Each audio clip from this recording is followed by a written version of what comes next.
So in this next section of the KR Models Bulleid Leader detailing extravaganza, we're now moving on to the Bufferbeam detail, or just above the Bufferbeam. So on the actual prototype, on the Bulleid Leader itself, you can see in photos, especially front facing photos, we have two sort of lifting points either side, one here and one here, and they sort of butt up against the side of the frames of the bogie. Now I've 3D printed 4 of these, you can see here, still on supports, which is how you will receive them. Would probably advise painting them before removing. I think that's pretty much the easier way of doing it. Otherwise, if you blast them with a spray can, then unfortunately they'll disappear into no man's land or on the carpet. So here's 4 here, and you can remove them with some flash cutters. So I haven't fitted them to this bogie yet. I have also fitted them to the other one already. If I move them to one side, here's some I've prepared earlier in Blue Peter fashion.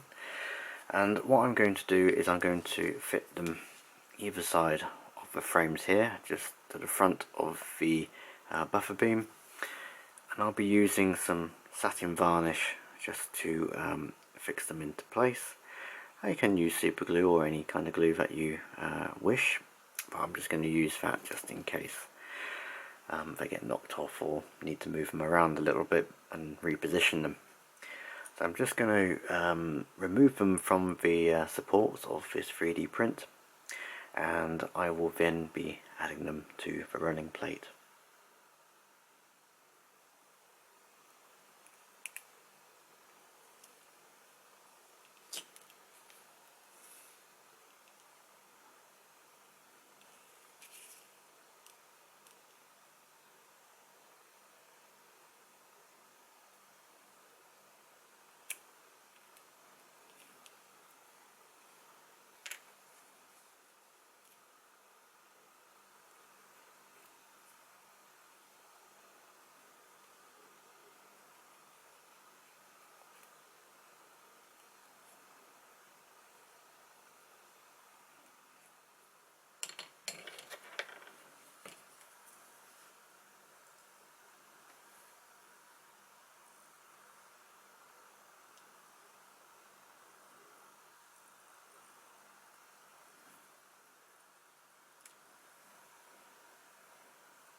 So here you can see the completed front end, now with the lifting points fitted either side, and also the cover as well, which I may or may not remove, who knows.